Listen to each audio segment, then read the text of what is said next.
They called it the reserve, as if it were just a backup. But this wasn't storage. It was sacred preservation. Within the Ark's hidden habitat chamber lies a timeless sanctuary. Trees that breathe starlight, moss that sings oaths, creatures long extinct, who somehow know Tony A by name. This place doesn't age, it doesn't evolve, it simply remains, a curated timelessness where echoes from Book 3 linger like dew. What the Ark protected, even it has forgotten. Until now. Key developments: Dimensional Bioreserve. The habitat holds lost flora, fauna, and DNA strands linked to ancestral alignments, not as relics, but as living harmonic keys. Sentient ecological memory. Certain organisms remember specific characters, particularly Tony A, hinting at biological entanglement with the Ark's genetic path. Environmental oath activation. The moss and canopy act as a sensory contract archive. Songs of promise from previous books drift like spores. Major conflict or decision. The crew must decide whether to approach the reserve with reverence or attempt to extract its secrets.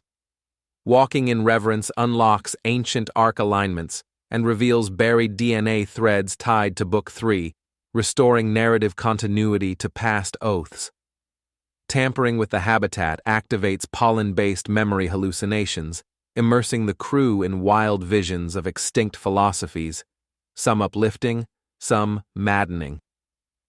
During routine diagnostics, say Tony A stumbles into Bay 14, a storage vault labeled "Do Not Open Until Never." Naturally, he opens it. Chaos erupts. Over 200 stasis-locked species burst free, none of them knowing where, when, or why they exist. Among them, a screaming goat fluent in classical Latin, an overly affectionate lava leech that recites breakup poetry, Charles, an aggressive jellyfish wearing a monocle, demanding tax forms and hot sauce. Alt.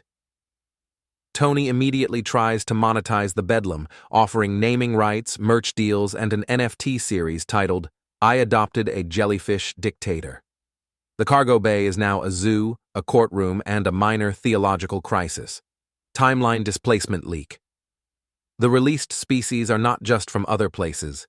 They're from unread chapters of the books, each tied to a moment that hasn't happened yet. Clit clusters revealed. Amidst the madness, an ecosystem of self-sorting clits, chrono-locked interdimensional transfer shells, emerges, each labeled, "Not Yet," quietly aligning to future plot threads. Memory cross-contamination.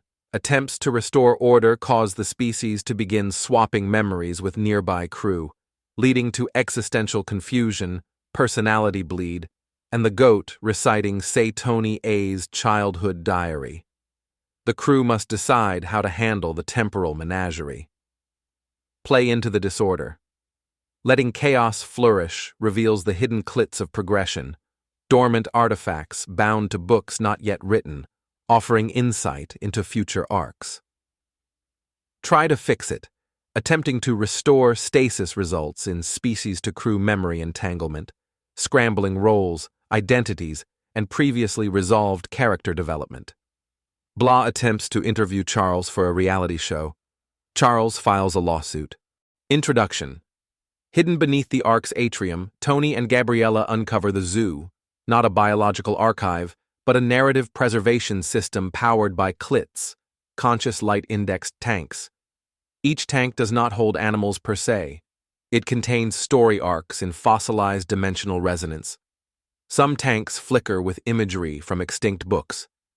Others contain alternate endings or failed subplots, entire lives and outcomes that were written but never resolved.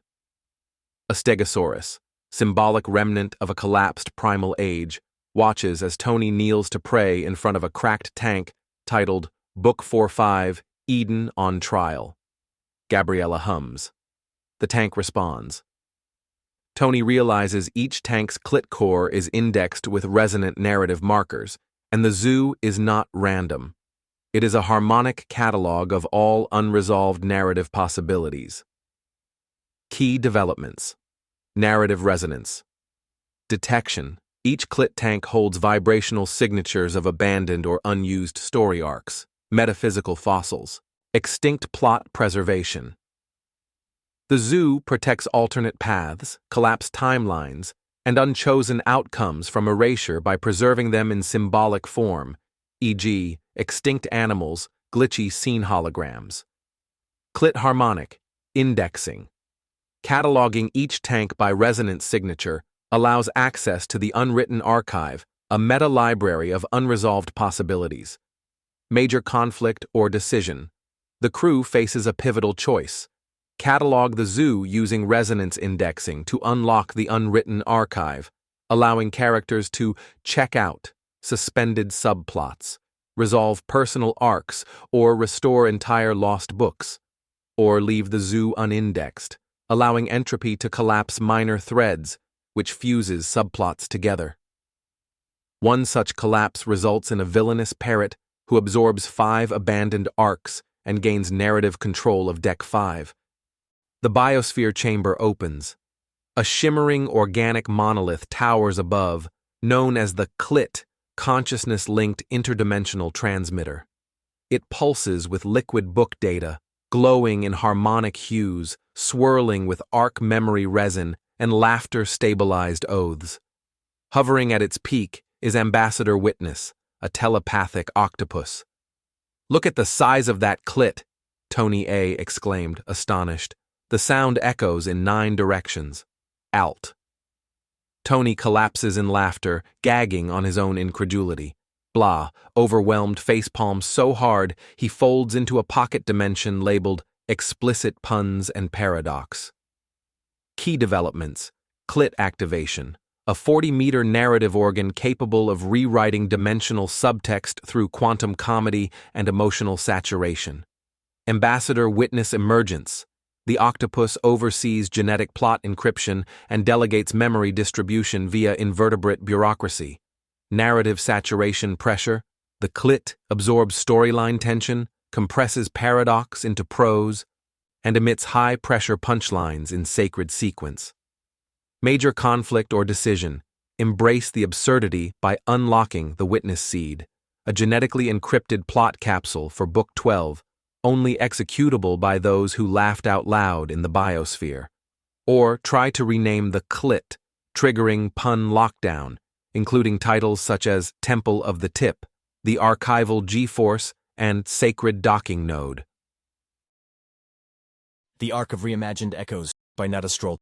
Read free on Amazon now.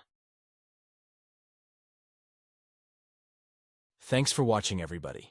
Be sure to subscribe and follow us below, as we are adding series videos weekly and others daily sometimes. Come and visit me at www.arcofalignments.com for the insider information on my time machine.